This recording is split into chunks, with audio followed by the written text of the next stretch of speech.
This week on Siskel and Ebert, Richard Gere stands accused of murder in a Chinese court in Red Corner. Danny Glover is always a step ahead of FBI investigator Dennis Quaid in Switchback. And if you think we're hard on the movies, listen to Mel Gibson and Tommy Lee Jones as they talk to us about how to make them better.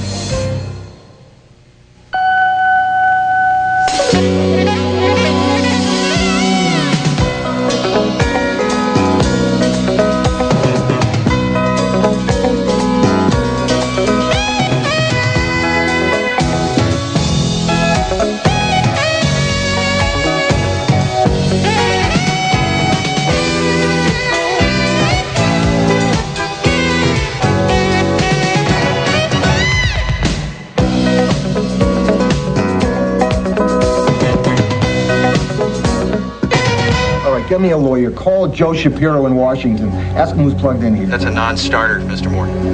Non-Chinese lawyers aren't allowed to practice here. Richard Gere plays an American executive framed for murder in China in Red Corner, one of the new movies we'll review this week on Siskel and Ebert. Plus, we'll talk to Tommy Lee Jones and Mel Gibson about the current state of Hollywood films. They're not happy about it. I'm Gene Siskel of the Chicago Tribune. And I'm Roger Ebert of the Chicago Sun-Times. Richard Gere's character is in China to sell American TV shows when he wakes up one morning in his hotel room and finds himself covered with blood. The woman he spent the night with, the daughter of a powerful general, is murdered. He knows he's innocent, but the evidence is overwhelming, and soon he's trapped in a nightmare. He faces certain death by execution, he's told, unless he confesses. The sign says, leniency for those who confess, severity for those who resist. I'm not resisting, and I didn't... The desperate businessman is assigned an attorney by the state. Convincingly played by Bai Ling, she briefs him on the unpleasant realities of his situation. If you plead not guilty, you will be sentenced to death. And unlike in your country, Mr. Moore, sentences are carried out within a week. You will be shot, and the cost of the bullet will be billed to your family. I'm innocent. But then evidence is uncovered suggesting even to his attorney that he might be the victim of a frame-up. The accused had neither chloroform nor ether in his possession at the time he entered the country, and no authorization was issued for him to purchase either chemical. Therefore, these chemicals must have been brought to the crime scene by someone else. The courtroom scenes include details about the Chinese legal system, but it's difficult to believe any judge would allow Gere's character such freedom from the defendant's box. Why will you not let this witness answer my questions? He just sits there, laughing at me. Laughing and lying. And where's my attorney now? She's causing a little too much trouble? Is that why you dragged her out of here? You are in contempt. If that's the case, why don't you just let her go and stay with me? Because you've already measured my coffin. I said you are in contempt! Richard Gere is a prominent critic of mainland China, and I guess one of his purposes here was to criticize the Chinese system. Ironically, much better criticisms have been made by the Chinese themselves in movies like The Blue Kite, To Live, and The Story of Xu Zhu. The political stuff in Red Corner is unfocused, and the thriller plot plays like a Perry Mason case, complete with dramatic courtroom confessions. Some good stuff about China, but thumbs down for me. And actually, I like the Perry Mason shows better. Seriously. Okay. Because this one, you know the way it's going to play out, obviously. And you're right. The contradiction is, if it's a summary justice system, he's cut off right away. The intrigue wouldn't play out. Another way to judge it, if this same story were told in another country, in America, let's say, you'd be laughed out as cornball. And I think that when you look about scripts placed in another country, you should always, as a screenwriter, you should always ask yourself that. Have I told a story that's convincing? Am I just relying on the fact that it's China? What would happen in an American courtroom drama if the prisoner escapes from jail, runs all over town, leads the army and the police on a chase, then comes back, and the next day he's back in the courtroom, same case, he hasn't been charged with anything else, and is directing his own defense and challenging the judge and telling her what she can do and not do. Actually, after having seen this movie, I'd frankly rather be tried for murder in China. Hey, okay, all you prosecutors out there, Roger just surrendered. To me! Okay, next movie. And our next film is Critical Care, a pretty funny medical comedy in the tradition of such films as The Hospital, Young Doctors in Love, and I suppose One Flew Over the Cuckoo's Nest, in which a medical facility is where you get sicker, not healthier. James Spader stars as a young doctor who knows that his license to practice medicine makes him more attractive to women. Don't tell me not you and Nurse Young lost. Just making up for lost time. You mean that hour or two you wasted on patients today? The funniest character in the film is the senile chairman of the hospital's critical care facility, played in heavy makeup by the wonderful Albert Brooks. This time they're calling me a chronic severe alcoholic. Can you believe that? Some bureaucrat writes me this letter here, and they say, do you now have, or have you ever had a problem with alcohol dependency? What a question! First of all, if I was an alcoholic, I would deny it, wouldn't I? Isn't that one of the symptoms of alcoholism? Denial. Absolutely right. And if I was a chronic severe alcoholic, I'd have, Korsakoff syndrome, absolutely. Here's more with Brooks making the economic argument for paying extra attention to certain clients, certain patients. He's got catastrophic health insurance, long-term health care, the works. What does this insurance make? What? It's cash money. Not one of those try and collect from the estate deals.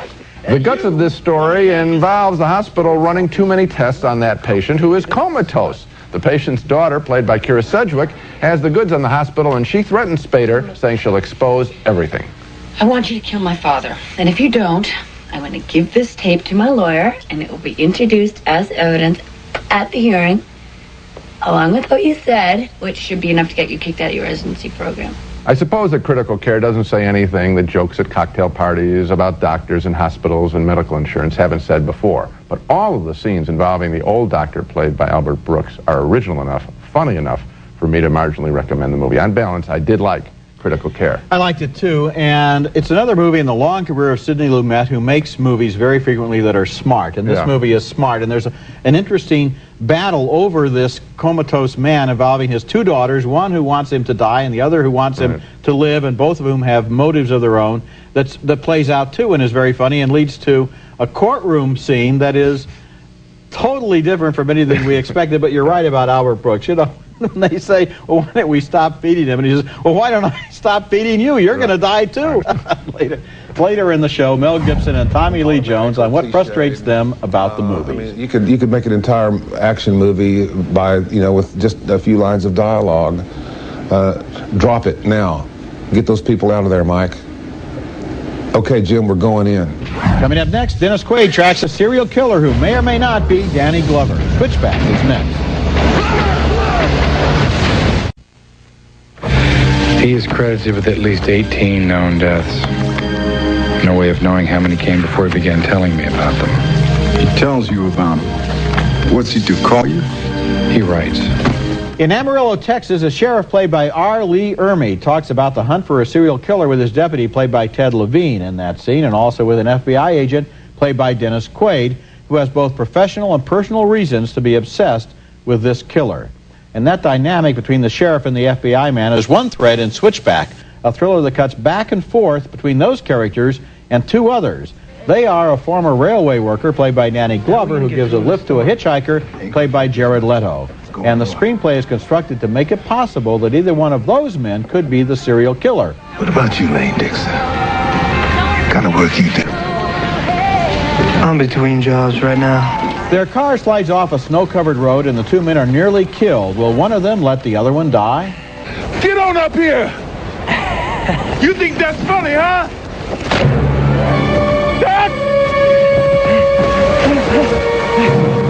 The chase switches to a train that's plowing through snow-filled passes in Colorado, and the FBI agent, convinced the killer is on the train, risks everything to board it.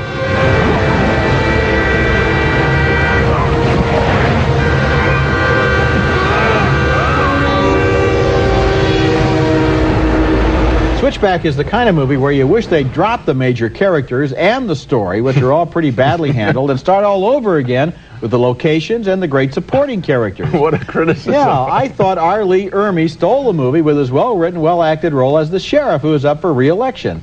I liked all the lore about life on a working railroad, but I thought Dennis Quaid's monotone took all the interest out of the FBI agent, and Danny Glover's cheerful act got a little old in the other story. And the movie makes a crucial error, I think, by revealing the identity of the killer too soon, after which all of his scenes are anticlimaxes. So get rid of the two stars and the story, and there's a lot here to work with. They blow everything in this picture, including, and I'm going to beat the same drum that I did with Kiss the Girls, but which is a much better film than this, the serial killer. my heart sighs when they start to go through the boilerplate language of how the guy has done the killing and the 18 things and show. It's just tired material. There are too many of them, and certainly too many like this. This is really boring stuff.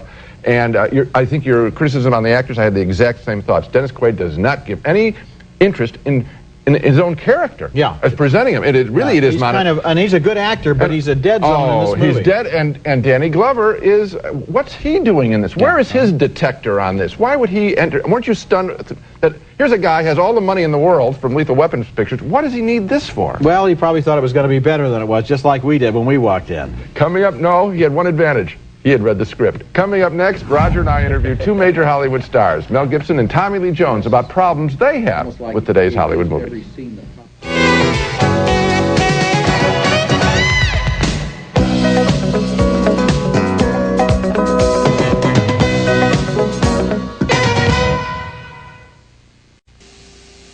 And now a special segment for our show. Oscar winners Mel Gibson and Tommy Lee Jones were both in Roger and my hometown, Chicago, recently, filming their latest new movies. We each separately interviewed each actor on location and found that some themes emerged from our conversations as we discussed their problems with today's movies, starting with overwritten movie dialogue. Yeah, I do think most speeches are, in most screenplays, are twice as long as they need to be. I don't know. I think there's something that makes people who don't live with the creation of a dramatic event day in and day out think that emphasis can be achieved through repetition. In other words, you'll see a speech that says no. I mean, really no. Whereas, the speech actually ought to be one word long instead of 3 sentences long. I'll give you an example from your movie. Those original homicide case books on Roberts, on their way, and you changed it to, got the case books on Roberts? Yeah. 5 words instead of 4. Right. I think economy is important. Yeah. And if you listen to the way people talk, people don't explain things. They say things, and so sometimes you can help dialogue by making it truer to life, which usually involves cutting half the words. On the set of Payback, his latest film, Mel Gibson admitted that he hasn't always paid enough attention to screenwriting. I'm getting better with script. I didn't used to give a hoot about it much, and as time goes by, you actually you're more vocal and have more ideas, more input with the script. Especially since having directed a couple of things, you really are looking at story a lot harder. I think it's a good thing to have done. It just seems from a character point of view, sometimes certain words or a certain sentiment or thought or expression is just inappropriate. And you could do well to say nothing. He gave me an example from that day's shooting where his character has ripped off some gangsters who naturally want revenge. And they get me and they drag me up by my feet and they say, money or balls. I think the line went something like, it's my money, I work for it. But it just seemed like such a silly, trite thing to say. That when they drag you up after you've been hit by a car and punched and everything, that they say money or balls, and you just kind of look at them and you just like go, that's all. When I spoke with Gibson, he told me that when he directed Braveheart, he realized that less can often be more. Hey, I ripped out 12 pages once on a film I directed and made it better. I eliminated a whole sequence, and the sequence was only there to illustrate one point. It establishes the fact that somebody's not as insane as you at first think he is, and that he's actually there for a reason and you're not quite sure whether he's nuts or not. And I thought, well, hang on, let's illustrate that point in another way, and we did it. Without dialogue, without anything, we cooked it up in like 3 minutes and shot it,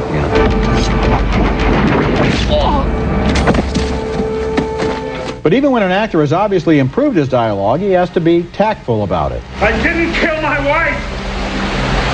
I don't care!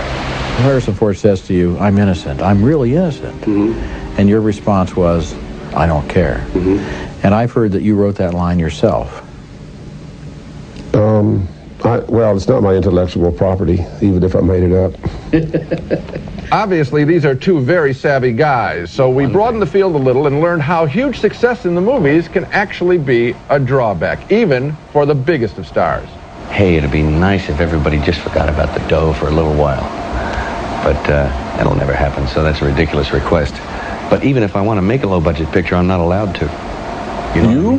No, I can't. It's impossible. If you find that you're attached, everybody sort of gets, piles on the extras, The late and great Bob Mitchum used to say that under the studio system, when you did well, you didn't get to do better, you only got to do more. And it's not necessarily true today, but it still, in all, it isn't easy to do more and yet better. The problems of the rich and famous. Tommy Lee Jones was filming U.S. Marshals, which continues the adventures of his Oscar-winning character from The Fugitive, and Mel Gibson was in Chicago shooting Payback about a fight between two thieves who were once partners. And I really do like what both men had to say about dialogue. It's a constant complaint on this show that the characters you see on the big screen typically aren't as smart as some of the dumbest people we meet in real life, and phony dialogue is where that problem really begins. Oh, I agree with you, and I agree with them too.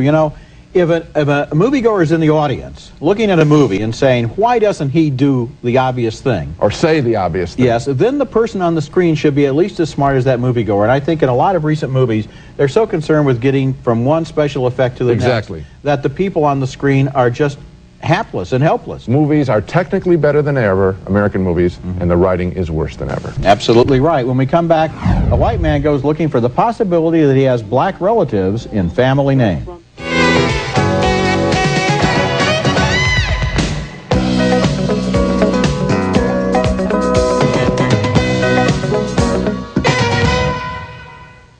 It's not as challenging or abrasive as the documentaries Crumb or Paradise Lost. In fact, it's more thoughtful and gentle, but a new documentary named Family Name creates the same sense of quiet amazement in the audience.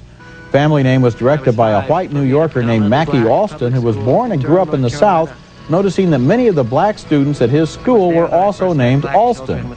Was there a connection? Many years later, he returns to the region to try to retrace the threads of his family history. My great-great-great-great-great-uncle, Joseph John Alston, owned so much land and so many slaves in Chatham County that everybody called him Chatham Jack. That's probably why there are so many Alstons in this area. A few very old witnesses, both black and white, remember handed-down stories of slavery days, but they've spent decades never talking about the subjects that Mackie Alston questions them about. Was he a slave when he was born? I don't know. Yeah? Did he ever tell you anything about that?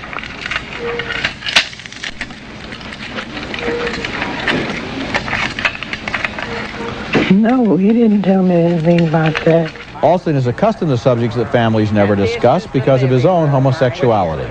Trying to get her to talk about the slave owners in our family is a greater challenge than I thought. I think this is for the bird.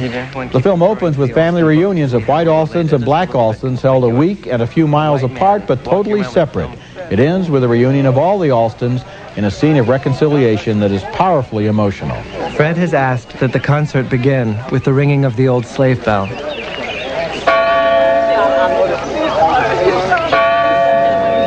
And yet, even at the end of Family Name, there are still more secrets, still more subjects that have never been discussed. And this is the kind of movie where the final revelations leave you sitting in your seat in astonishment. Family Name begins by seeking the secrets of a family, and the secrets it discovers cause us to question the very definition of a family. If blood is thicker than water, then perhaps love is thicker even than blood. Well, it's a wonderful film in lots of different ways. It reminds me of the movie Secrets and Lies, and I once said that I thought Secrets and Lies was a movie that could actually change people's behavior, and I think this film could also. I want to compliment Mackie Alston on his directing technique in one particular aspect, and that is, as the director and narrator, he sometimes tells you what he's feeling in the moment while he's making the movie. And I often thought, if I ever made a documentary, that's the technique I'd use, because why confuse people? Say, I'm having trouble right now, so I'm going to go in this different direction. And it takes us deep into the story so that we have a rooting interest in him finding things out. It's a way of making yourself a character that works in a documentary. Yes, and of course, another thing about this movie is we get such a palpable sense of going back in time. The old people who remember what their parents said. Right. And then we look at the houses where the people lived who have been dead all of this time, and what were their secrets. And it gives you an idea of the shared past that we all have in this country. And also he used, again, documentary techniques, maps, showing his journey, documents, looking for names. All of that stuff works very, very well. A really fine job. Coming up next, another look at this weekend's movies and a preview of next week's show.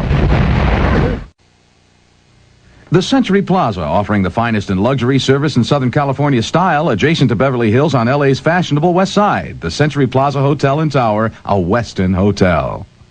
Now let's take another look at the movies we reviewed on this show. 2 thumbs down for the often wildly illogical Red Corner with Richard Gere. 2 thumbs up for the medical comedy Critical Care with James Spader and a very funny scene-stealing Albert Brooks.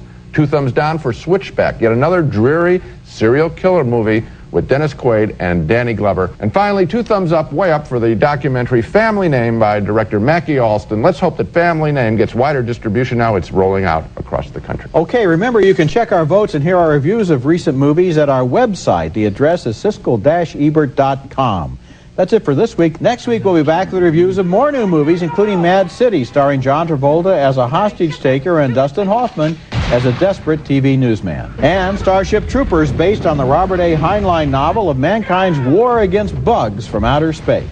That's next week, and until then, the balcony is closed.